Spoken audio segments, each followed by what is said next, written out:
Bueno, muchas gracias. En primer lugar, quiero agradecer al Principado, a la Consejería, a la Red, a la Caja, por invitarme, porque para nosotros realmente es importante venir a este tipo de reunión, no tanto para exponer, sino para escuchar.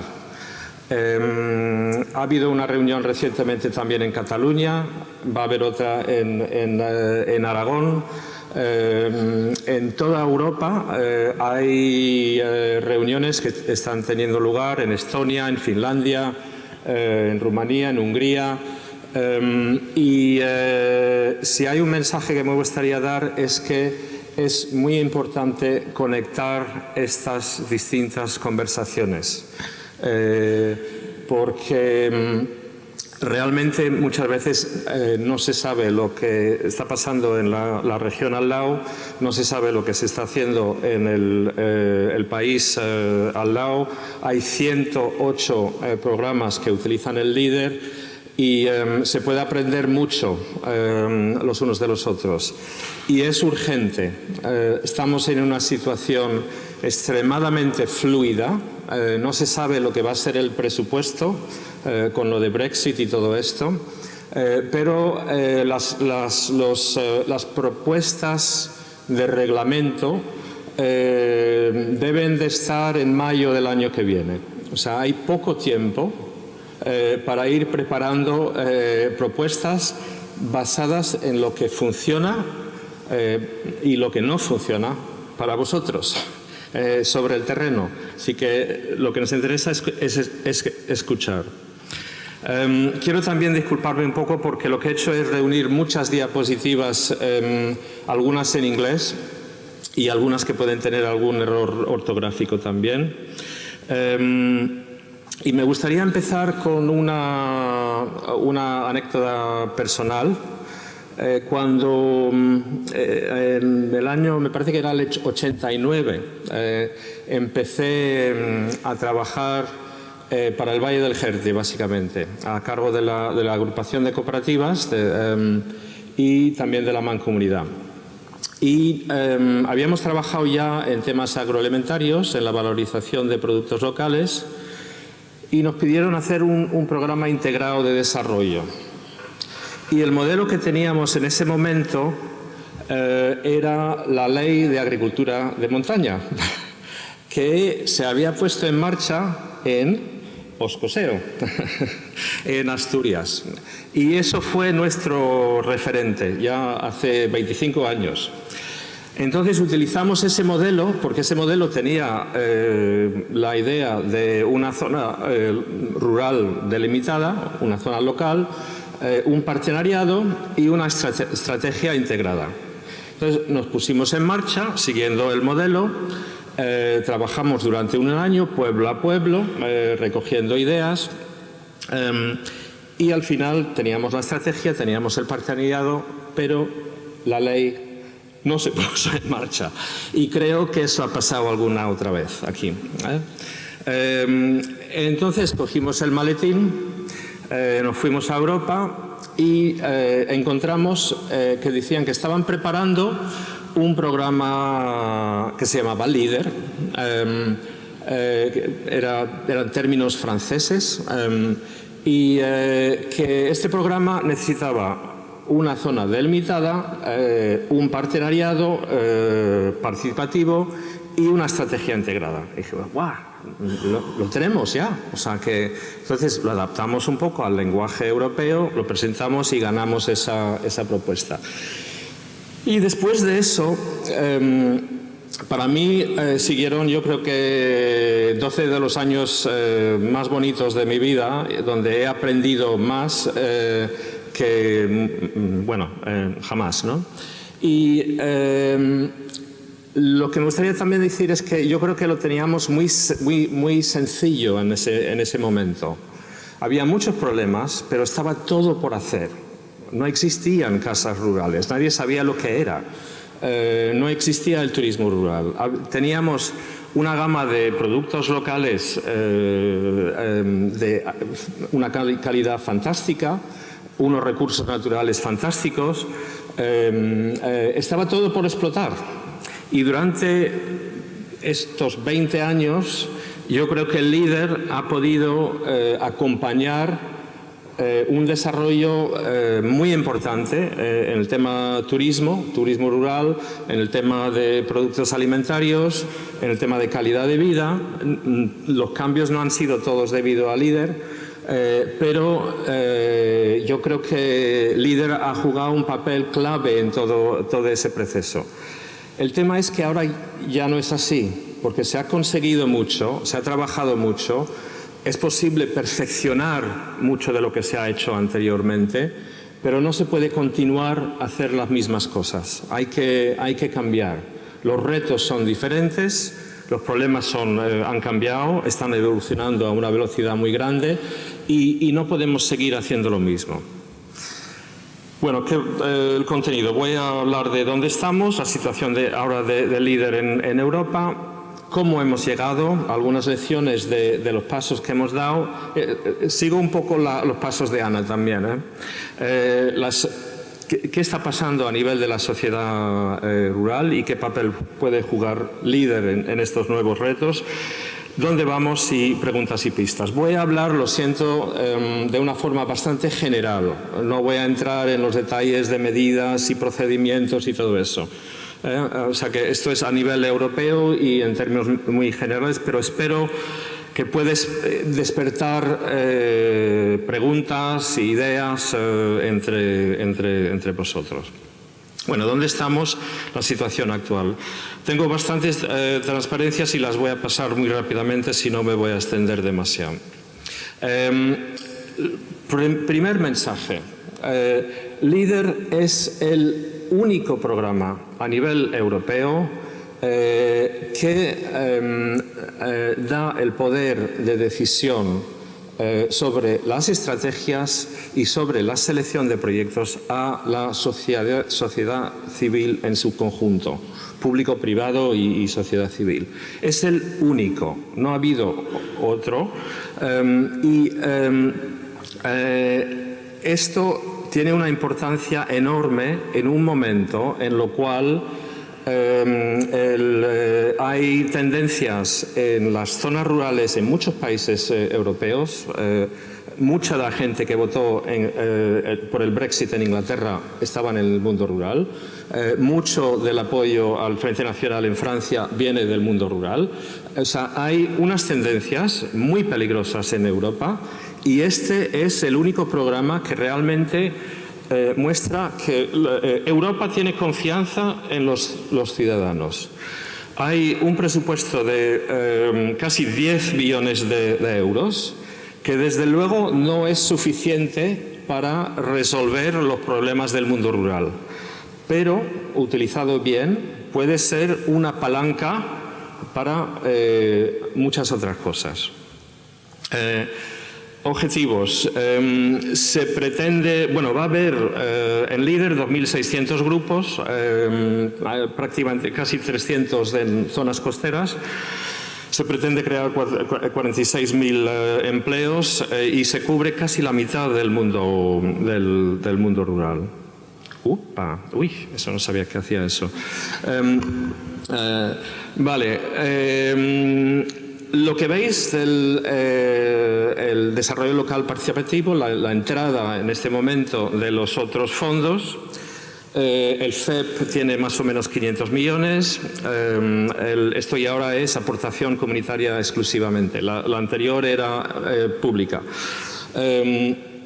FEDER ha sido un poco decepcionante, sinceramente. Se pensaba que iba a ir a más. Y si alguien piensa que LEADER estaría mejor con DG Regio o FEDER, mira las cifras, porque no es así. O sea, es mucho más difícil la mentalidad de LEADER en el fondo regional que en el agrario, donde se trabaja más a pequeña escala que en el FEDER. Entonces el FEDER tiene más o menos 1.000 millones y 600 en el fondo social. Eso es poco, pero es más que LEADER en el LEADER 1, cuando empezamos. O sea que puede ser el comienzo para el futuro. ¿Cómo ha ido el tema multifondo?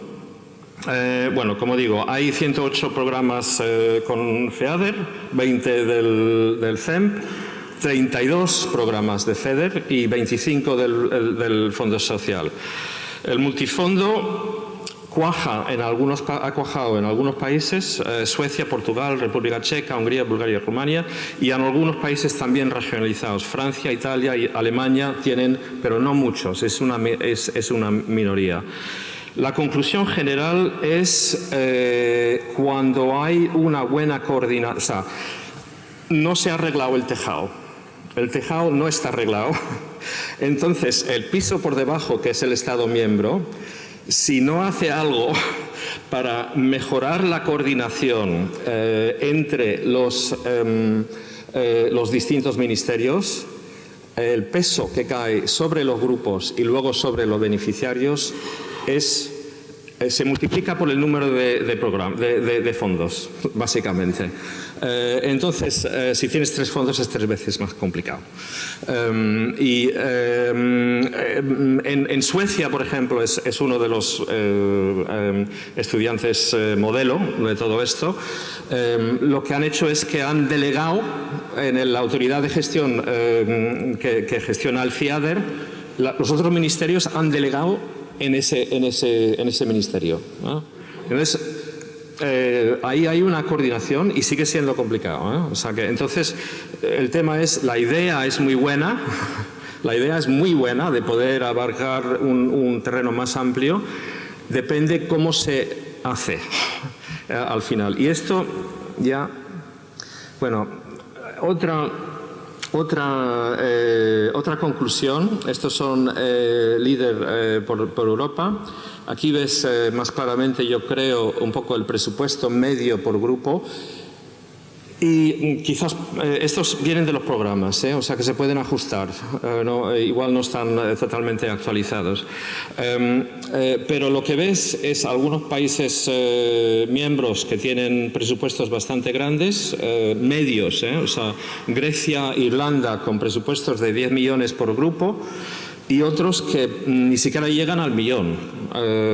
Y entonces hay una diversidad entre los grupos. Estamos hablando de programas muy diferentes en distintas partes de Europa. Hay un estado en Alemania que pasa el 40% de su presupuesto del PDR por los grupos. O sea, no es necesariamente bueno, o sea, porque implica abordar inversiones de bastante calado que cambia radicalmente lo que hacen los grupos. O sea, pero hay muchos modelos y vale la pena analizarlos para ver lo que funciona y lo que no funciona y ver lo que vale la pena utilizar aquí. Bueno, ese es interesante también. España es coherente con la situación del paro en España, pero España es responsable, tiene el objetivo más alto en términos de creación de puestos de trabajo por líder. Verás que casi 2 veces más grande que los otros grandes países. O sea, eso condiciona mucho la naturaleza del programa también, ¿no? Bueno, eso debe de ser 2, pero bueno, ¿cómo hemos llegado? Algunas lecciones de los procesos. Esto también se parece a la diapositiva que puso Ana. En las primeras fases, o sea, se pasa de 217 programas líder, grupos, en la primera fase. Se da un salto bastante grande, se multiplica por 4 o 5 el líder 2 y líder plus, o sea, pero sigue siendo iniciativa comunitaria. Más o menos yo creo que las cosas van bien. La idea, la intención de la comisión era en ese punto extender el método líder con el eje líder, con lo que se llamaba el mainstreaming. La intención era ampliarlo, utilizarlo más extensivamente en los PDRs. Lo que pasó fue el contrario. En vez de utilizar el método líder más en los programas, se utilizan los métodos de los programas en el LEADER. Y de ahí vienen muchos de los problemas. Y cómo resolver ese tema de la relación entre las normas normales y lo que es desarrollo local participativo es uno de los temas que debemos de abordar. Al mismo tiempo se da el salto a todos los países del este. Hay una extensión enorme a zonas que nunca tenían una experiencia en desarrollo rural. O sea, hay que empezar desde cero. Y luego en el multifondo, pues también, si se lee, yo participé en escribir las guías de la comisión, donde tuvimos que interpretar lo que pretendía la comisión, y lo que la comisión pretendía, acordado entre las 4 DGs, era reforzar el papel del grupo, reforzar el papel de la sociedad civil, flexibilizar la puesta en marcha, toda una serie de cosas que se sigue demandando, y sabemos que no se han cumplido todas las expectativas de esas intenciones. Creo que hay de las lecciones podríamos decir, 3 amenazas que están bastante interrelacionadas. El enfoque de financiación descentralizada, los procedimientos de cómo gestionas a nivel local la financiación, que es la relación entre la región y ese, que era uno de los 7 principios, desapareció entre los programas, en el mainstreaming, desapareció enteramente. De repente se aplicaban y hay que recuperar eso. Sabemos, pero una de las cosas que me gustaría decir es que no tenemos datos fiables. Estoy hablando de lo que nos dice la gente, de los comentarios, la complejidad, la rigidez, los atrasos, etcétera, etcétera. Esto no viene solamente de España, sino de toda Europa. Y el mensaje parece ser que la sociedad civil está moviendo más rápidamente, los problemas están evolucionando más rápidamente que los programas. Entonces, hay que hacer algo hay que buscar sistemas que son transparentes, claros, controlables, pero eficaces y que pueden responder a la demanda. La falta de capacidad y confianza a lo largo de toda la cadena de ejecución. O sea, cuando escuchamos, y esto va desde los que votan, los beneficiarios que votan a Brexit, hasta la comisión. Cada uno dice que el próximo nivel está tratando de llevarse el dinero. Hay una falta de comprensión y una falta de confianza a lo largo de toda la cadena, y en muchos casos una falta de capacidad, sobre todo en los nuevos Estados miembros. Pero no solamente a nivel local, estamos hablando a todos niveles, porque hay unos cambios muy grandes, el personal cambia en los ministerios y entra gente que nunca han hecho esto. Entonces, eso crea unos problemas muy grandes. Y luego, esos 2 puntos están muy relacionados el uno entre el otro. Luego, hay que tener muy claro que ha habido un problema, y esto es muy serio en algunas partes de Europa. Lo llaman captura por las élites locales. Que pueden ser varios, puede ser privado, puede ser el sector público, puede ser político, pero que determinados grupos se hagan con el control, y hay sistemas ¿cómo se dice?, cerrados, ¿no? Y eso crea un distanciamiento entre la población y el grupo. Entonces, esto pasa, estamos hablando de Hungría, estamos hablando de Polonia, estamos hablando de países donde hay unos procesos bastante complejos. Pero esto aparece de una forma u otra en todos los países. El resultado, y me gusta citar el Tribunal de Cuentas. Ya en el 2010, el Tribunal de Cuentas dice que los GAL aplicaron el enfoque líder mediante soluciones que limitaban el potencial del valor añadido de las especificidades, o sea, que los procedimientos limitaban el valor del enfoque. Y luego, las estrategias locales deben de ser el corazón del enfoque líder, pero muchas de las estrategias sirven poco más de una ventanilla de financiación. O sea, líder no puede continuar, no puede ser simplemente una ventanilla de financiación. Es mucho más.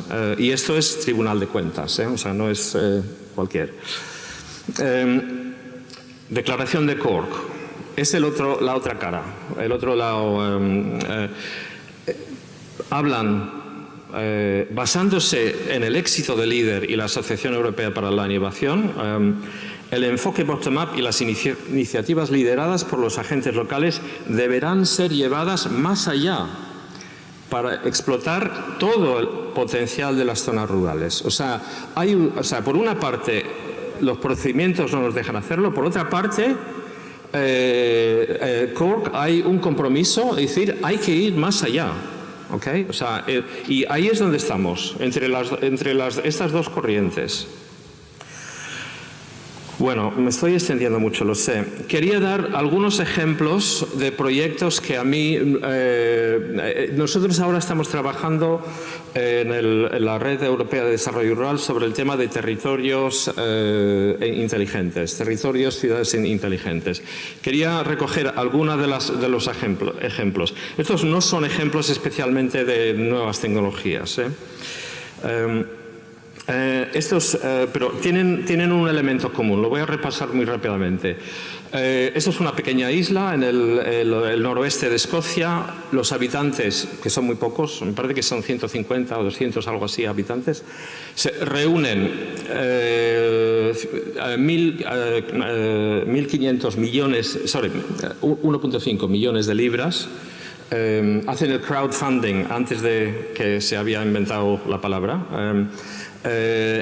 Compran la isla, compran el suelo, utilizan el suelo como colateral, crean una empresa social con 3 filiales, invierten en energía renovable, comercio, cafetería, luego forman una serie de partenariados, porque no tratan de hacer todo ellos mismos, para el tema de banda ancha, wifi, salud, transporte. Y es un pequeño dato, ¿no? Pero la escuela que estaba así para abajo, de repente sube los niños en la escuela de 56 a 100. O sea que es un pequeño ejemplo, pero muestra la dirección. Otro, un pueblo en Inglaterra, 2.100 habitantes, 40 minutos de la ciudad más próxima. Problemas de transporte, recortes en servicios públicos. A lo largo de los últimos 10 años han ido creando 24 empresas sociales en lo digital, lo comercial, turismo, asistencia social, transporte comunitario y educación. 50 puestos de trabajo y 2.2 millones de cifra de negocio. Y importante, 200 voluntarios. Ludgate Hub, esto fue una apuesta y lo que hicieron aquí era atraer la diáspora, que creo que hay también de Asturias alguna gente. También movilizaron 1.7 millones de libras de inversión privada. Lo utilizaron para llegar a un acuerdo con un proveedor de banda ancha, crearon una conexión de 1 giga. Han podido atraer 25 empresas muy innovadoras de alta tecnología a una zona muy rural. han hecho un programa de digitalización de toda la calle comercial. O sea, ahora se venden y compran en común. Y tienen unos objetivos muy ambiciosos de 500 puestos de trabajo y 1.000 indirectos. Esto es otro ejemplo, redes de fibra óptica en Suecia. Es el mismo tipo de modelo. Lo que hacen el modelo sueco es que ahí tienen una red y lo que hacen es básicamente dicen, oye, pues no podemos esperar hasta que llegue la banda ancha, que digan que las zonas estas blancas van a invertir. Lo que hacen es movilizan a empresas locales, agricultores, sector público, ciudadanos para agregar la demanda. Hacen planes de negocio, movilizan una mezcla de líder, de FEDER, de dinero privado y voluntariado, bastante voluntariado, en muchos casos cavan las fosas para meter los cables y eso lo hacen ellos mismos. Y el resultado que el 93% de las redes son propiedad municipal, o sea, es el municipio, pero hay otros modelos, en algunos casos es el municipio que es propietario, en otro caso crean empresas sociales que gestionan la red y luego negocian con los proveedores, o sea, desde un punto de fuerza, ¿no? Y consiguen precios bastante más baratos que la media europea. Voy a pasar de esta. Esto es otro caso. Esto es un grupo líder, uno de los grupos emblemáticos, históricos de Gales, que básicamente ha trabajado mucho el tema turismo, han creado una serie de rutas que ha generado muchísimo turismo y ahora su lema es líder innovación, cosas pequeñas, líder desarrollo, cosas grandes. Y lo que hacen es que utilizan el líder para mover las cosas a nivel de proyecto piloto y luego amplían y generan ingresos, atraen inversores de otros lados. Estos ahora tienen un proyecto de 30 millones de libras, en energía renovable a base de las corrientes en el mar. Acaban de recibir una subvención del 4 millones aproximadamente del FEDER, pero lo mueven a través de líder. O sea, el líder es el que maneja los... Y esto es un poco ejemplos de ese tipo que están ocurriendo a través de toda Europa. El tema transporte, tema energía, tema servicios sociales. Hay iniciativas por todos lados y lo que nos interesa realmente es recoger estas iniciativas, compararlas, ver dónde los proyectos tienen problemas reales y cómo se puede ajustar el líder y los sistemas de apoyo para que superen los problemas que se encuentran sobre el terreno. Y esto es resultado de la discusión en Finlandia, donde un poco han esquematizado este enfoque para el líder, ¿no? O sea, hablan del líder como plataforma. Esta es la discusión de líder futuro, líder 2030 en Finlandia. Líder como plataforma, líder como proyectos piloto y líder como lo que mencionaba antes, forerunner, desarrollo de proyectos. O sea, es la cadena de creación. Bueno, ¿dónde vamos entonces? No sé si alguien me va a cortar si sigo demasiado, pero... No sé quién es responsable de decirme que me calle. A corto plazo hay algunos cambios que pueden ayudar un poco en el famoso Omnibus y hay unos cambios en el reglamento de control que yo creo que a vosotros no os va a ayudar el tema de clarificar el papel de los grupos en el proceso de selección porque por lo que he oído está bastante claro. Pero ahora es posible aplicar costes simplificados a nivel del grupo con una propuesta sin necesidad de cambiar el programa de desarrollo. Y va a haber unos sistemas más sencillos de control para pequeñas subvenciones y los criterios de elegibilidad de proyectos hasta 5.000 euros. O sea que hay algunos cambios a corto plazo que pueden ayudar, pero el mensaje central debe de ser tenemos que hacer lo mejor que podemos con lo que tenemos. No va a haber un cambio sustancial durante este periodo. Entonces, a largo plazo, lo que sí tenemos que hacer es empezar, y no es, cuando digo largo plazo, las discusiones deben de empezar ya a básicamente adaptar, actualizar los principios de LEADER, prepararlos para el siglo XXI y los nuevos retos de la digitalización, el cambio climático, etcétera, etcétera, etcétera, ¿no? Y yo, como dije antes, me parece que hay 3 temas donde necesitamos vuestras propuestas. Necesitamos saber, ya tenemos que pasar de las quejas de que todo va mal y necesitamos saber si va mal, por qué va mal y qué se podría hacer dentro de unos procedimientos aceptables para mejorarlo rápidamente.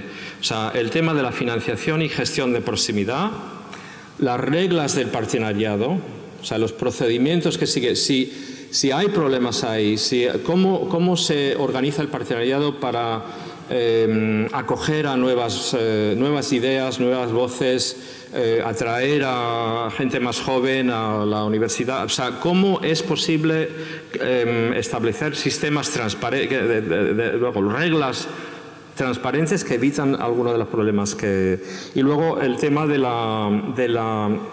la confianza y capacidad a lo largo de la cadena de ejecución. Para daros un ejemplo, en Finlandia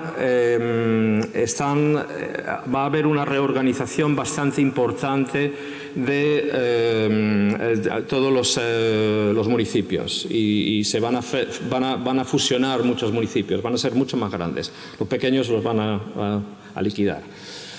Y entonces LEADER está preparándose para estos cambios. ¿Qué papel va a jugar LEADER dentro de esta nueva situación? Y una de las formas en la cual los grupos y la red va a trabajar es básicamente trayendo toda la cadena, o sea, van a traer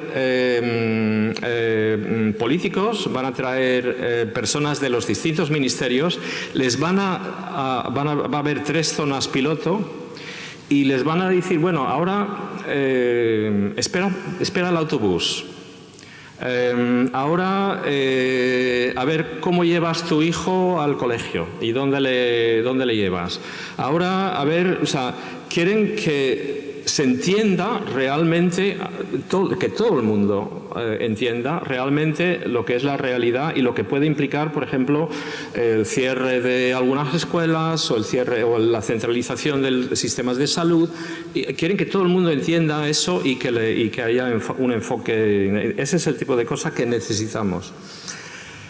Termino ahora rápidamente. ¿Qué estamos haciendo un poco para apoyar este proceso? Pues debéis de saber que en las primeras 3 fases de LEADER, hasta LEADER Plus, las redes nacionales solamente trabajaban sobre LEADER. Entonces a nivel europeo había 20 personas que trabajaban sobre LEADER. Desde el mainstreaming, el eje LEADER, eso cambió y ahora las redes oficiales tienen que ocuparse de todo los programas de desarrollo. Nosotros a nivel europeo tenemos 1,5 personas que se ocupan de LEADER de los 2.600 grupos LEADER. Entonces es difícil hacer mucho y la única forma que podemos trabajar es colaborando con las distintas redes. No podemos hacerlo si no, es imposible. No podemos atender a tantas reuniones. Entonces es muy importante el trabajo en la red asturiana, la red nacional, etcétera, etcétera, ¿no? Estamos trabajando sobre la revisión de la metodología y sobre para poder abordar temas como la innovación, lo digital, etcétera, y sobre la simplificación. Una de las formas que me gustaría mencionar que tenemos de trabajar tiene muy difícil traducción al español. Son grupos de trabajo dirigidos por los actores. La idea es, en vez de tener a alguien que os cuenta, como estoy contando ahora, la gente a distintos niveles de la cadena de ejecución, o sea, las autoridades de gestión, las redes, las agencias de pago y los auditores participan en unos grupos que son en parte virtuales y en parte presenciales. O sea, y tenemos una discusión enfocándolo sobre, o sea, dices que ¿cuál es el problema aquí? Pues, a ver, ¿cuáles son las soluciones? ¿Quién tiene una solución? Se compara las posiciones de gente en distintos países y distintos niveles. Entonces, los objetivos son identificación de puntos críticos y propuestas de solución a corto y largo. La comisión participa, escucha y esto se traduce a hemos cambiado las guías, ahora la comisión está en modo de escucha para el futuro. Entonces, el mensaje sería, por favor, España, Asturias, participar en estos foros, porque hay muy poca participación de España en general. Esta es la última transparencia y son un poco el esquema de reuniones y cosas que están pasando ahora. Como he dicho, hay reuniones nacionales y regionales constantemente, entre los 108 programas, pero la información no fluye de una reunión a otra y muchas veces las reuniones se quedan en temas muy genéricos. Hemos lanzado 2 grupos de estos participativos sobre temas de cooperación y sobre todo de innovación. Y vamos a lanzar ahora una gran encuesta a los 2.600 grupos que hay para saber un poco dónde están los problemas y dónde están los cuellos de botella. Por favor, contéstalo.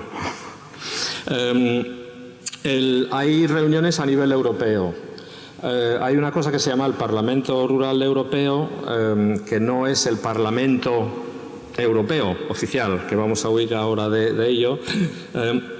Es una federación de parlamentos nacionales rurales muy de sociedad civil.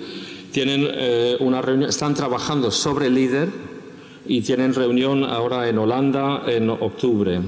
También hay los días de DG Regio, en la cual las 4 direcciones están colaborando conjuntamente. Hay un seminario en Hungría en noviembre. 4 direcciones participan. Tenemos un subgrupo exclusivamente sobre LEADER. Hay un representante de LEADER de cada país, un representante de cada autoridad de gestión, un representante de las redes oficiales y la sociedad y organizaciones europeas de cada país. Hay muy poca presencia y representación española. Y va a haber un taller sobre simplificación en primavera. Y todo esto debe de servir para hacer vuestras opiniones sobre lo que funciona y lo que no funciona, llegar a la próxima ronda de legislación que, como digo, va a ser muy pronto. Entonces, por favor, nos interesa escuchar lo que está pasando. Gracias.